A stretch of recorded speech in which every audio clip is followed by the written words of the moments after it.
yung ating spray ng damo.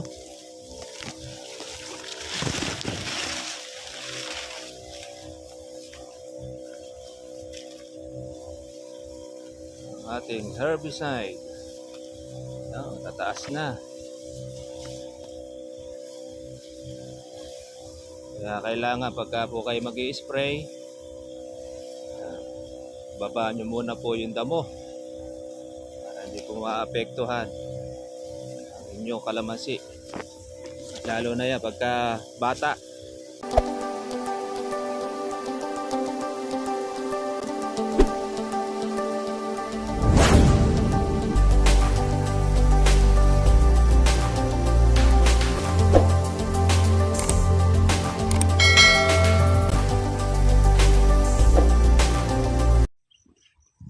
Magandang araw po sa inyo mga trivia at welcome po sa aking YouTube channel. Ngayon pong araw ay mag-i-spray po tayo ng ating kalamansi. Ang ating naman pong gagawin po ang ating pag-herbicide. Yan. Ating damo.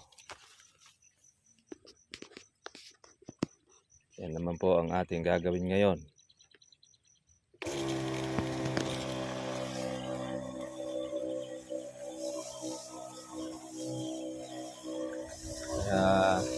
Kailangan natin ng sprayin dahil lumalabong na po ng husto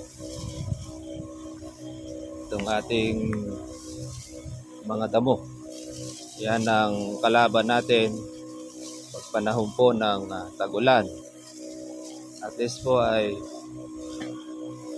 ito na lang ang halos ang ating magiging gastos pag-herbicide.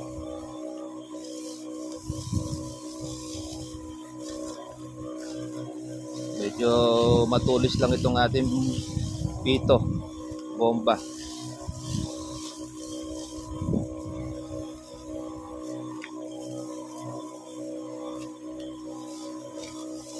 Kailangan naman dyan hindi naman natin dapat na siya ay pinaliliguan o basang-basa. At masasayang po yung ating gamot. Importante lang po dyan ay tamaan lang natin yung ating subject. Siyempre, iingatan din natin yung dahon ng ating kalamansi.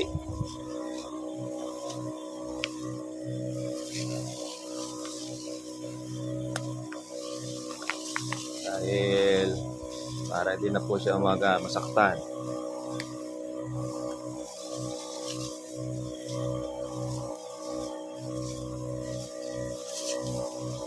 Ayun.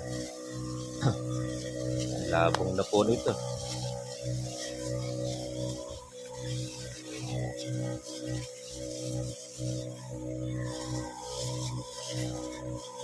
Madalas ito kaganito mga ka-farmers.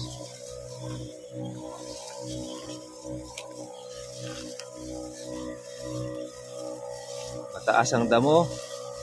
Yan, medyo tataasan natin ang pito.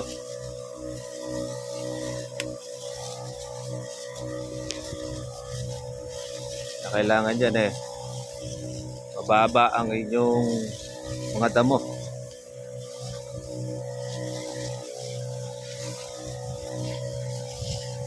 Para sure na hindi po tatamaan ang kalamansi. Lalo na pagka yan ay bata pa. Tagal na tayong hindi nakaka-spray.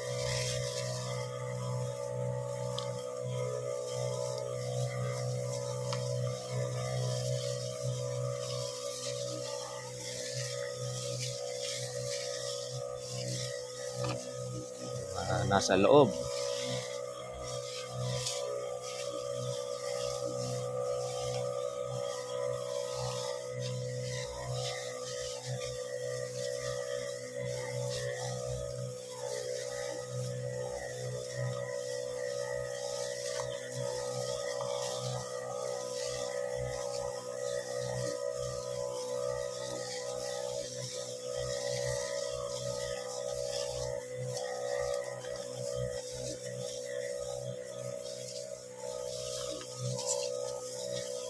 Ating kalamansi mga farmers ay 1211. Libo pa rin ang kalamansi natin. Di pa naman siya bumababa sa libo.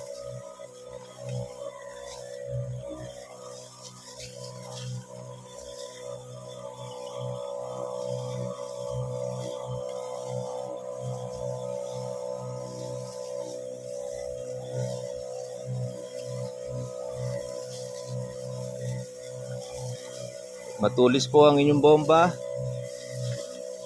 Malakas po maubos ang tubig.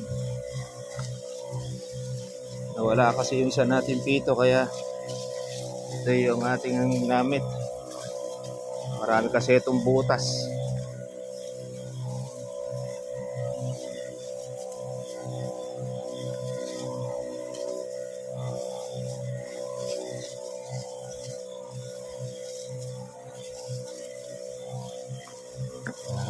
Malakas sa gamot.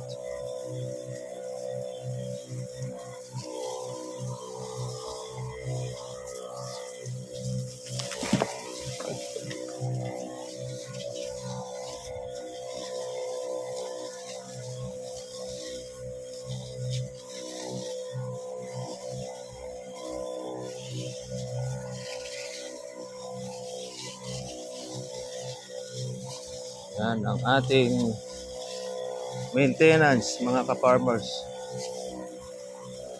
Pero yung mga bunga nito, bonus na yan, lalo na po yung mga bukong mga maliliit.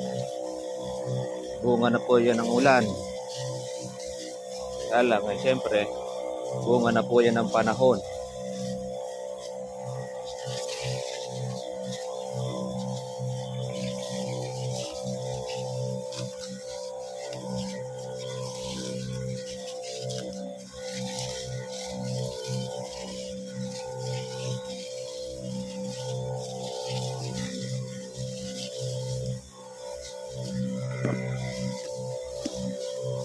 Damo na ito wala, dali lang naman ito patayin dahil malalambot lang naman yan,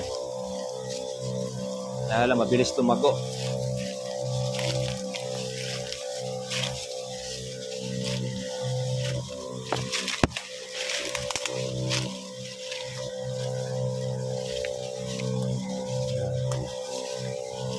Tayong ampalaya, talbusan,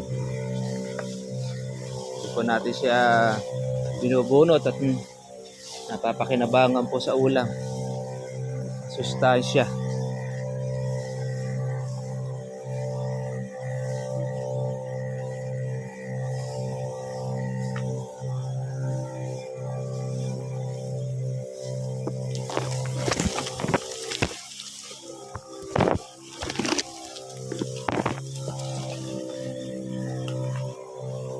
Paubos na.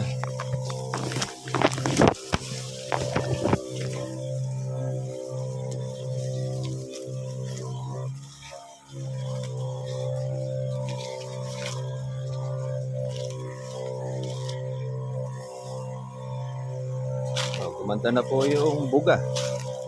Pag-iinig, kapangit Ngayon, pumino.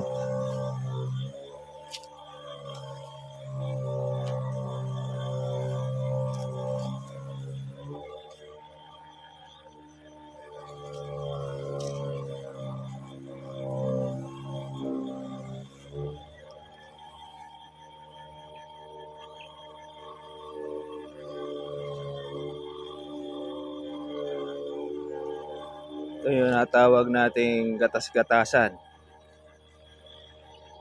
Pagka panahon ng dengue, ayan, napapakinabangan yan, mga ka-farmers. Yan nating herbal.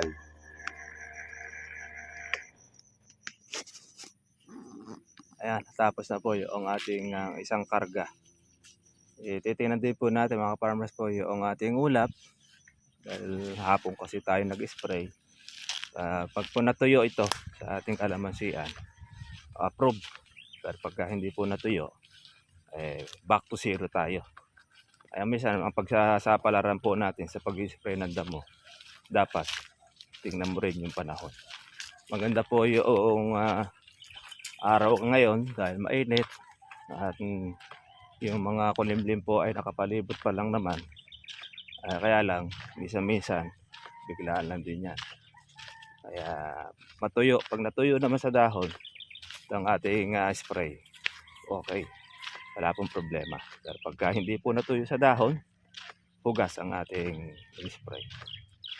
So, kaya nag-spray na tayo para makabawas po tayo ng ating trabaho. Ganyan po sa kalamansi.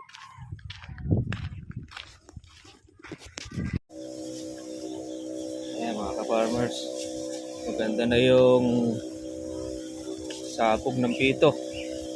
Ngayon ay ayaw sumabog. Ngayon medyo okay na siya. Mas malakas kasi sa gamot mga ka-farmers pagka pumatulis yung inyo pong bomba. Pagka pumino siya, yan, maganda naman pala siya pagka nakapino. Pero kanginay ayaw niya sumabog. Kaya matagal-tagal din bago siya pumino labas.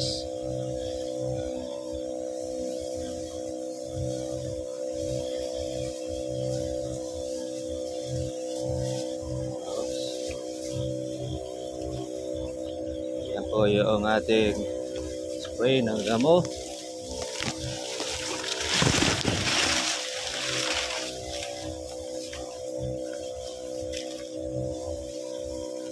Ang ating herbicide. Tataas na. Kaya kailangan pagka po kayo mag-i-spray,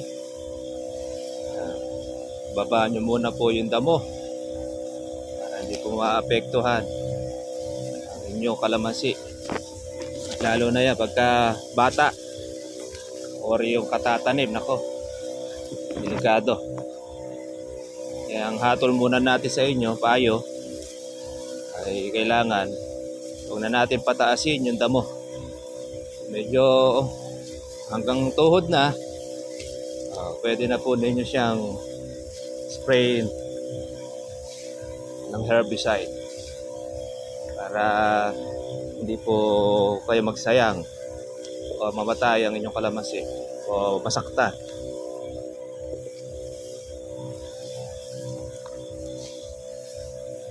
Hindi natin masasabi na hindi sila mag-iinda pag natamaan ng herbicide ang inyong kalamansi, pero hindi naman siya tuluyang mamamatay, masasaktan lang siya.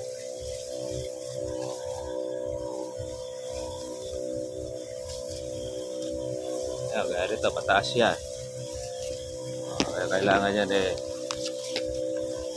naabutan natin yung bomba. Yan, mukhang aabutan tayo ng ulan. Yan, useless ang ating pag-i-spray pag inabot ng ulan itong ating isang karga. Pero yung una ay natuyo na siya.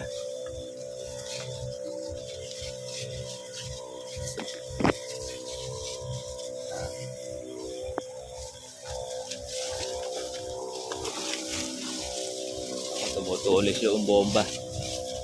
Tumutulis nagpapara.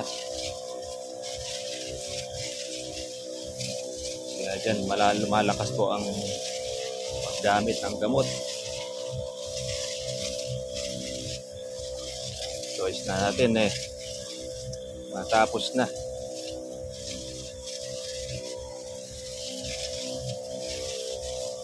Para yan, tataas na ng damo. Tatamaan talaga yung ating dahon.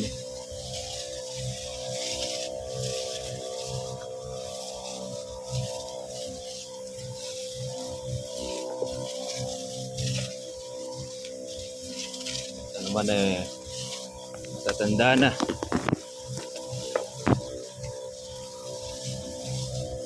Okay.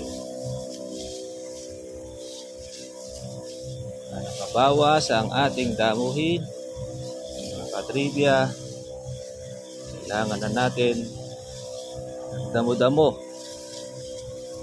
pag may time.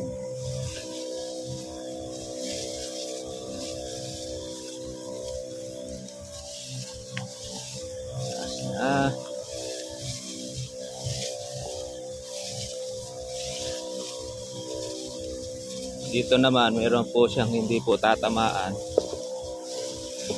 Yun na lang ang ating manual na tatabasin.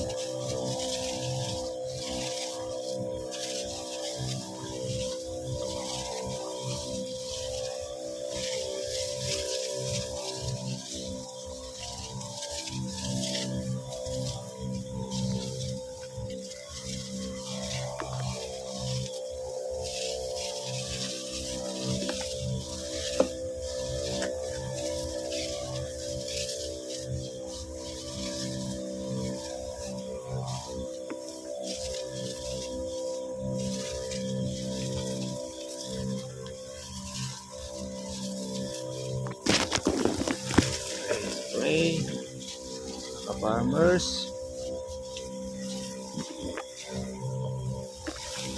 May portion na konti ang damo. May portion naman po na marami. Iba-iba.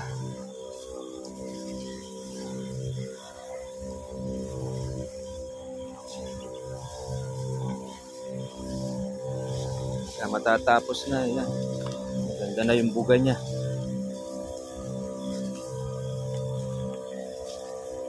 Ano po sana. Kaya doon natin magpalit ng pito.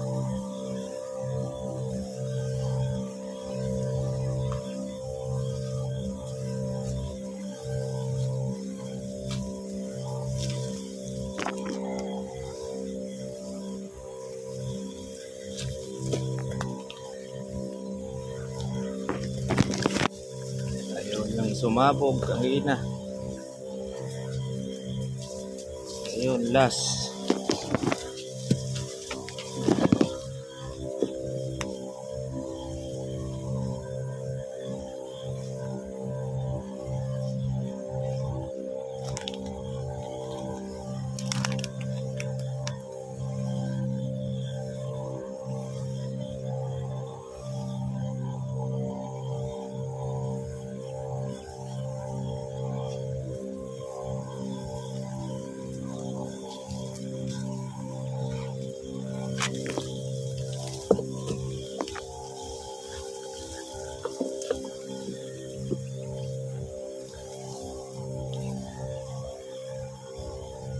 Hoy, kumukulog-kulog. Ibig-ibig ng umulan. Mga farmer, sana matuyo. Ating in-spray sa dahon para hindi po masayang ang ating effort. Kapal ng damo.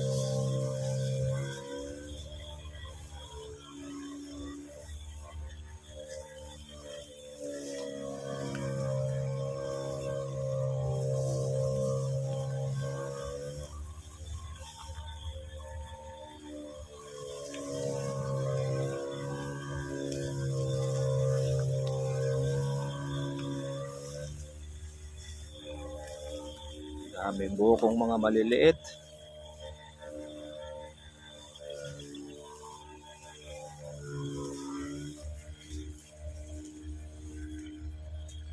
Tapos na. So, tinitik-tik na lang natin.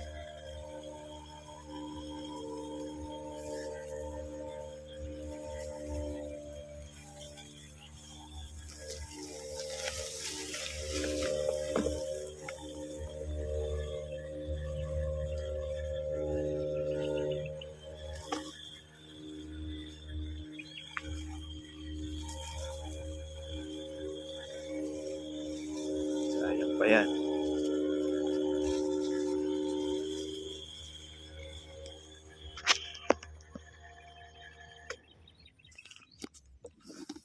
Ayun, kumukulog-kulog na po mga ka-farmers sa ibang lugar at ibig-ibig na po na umulan.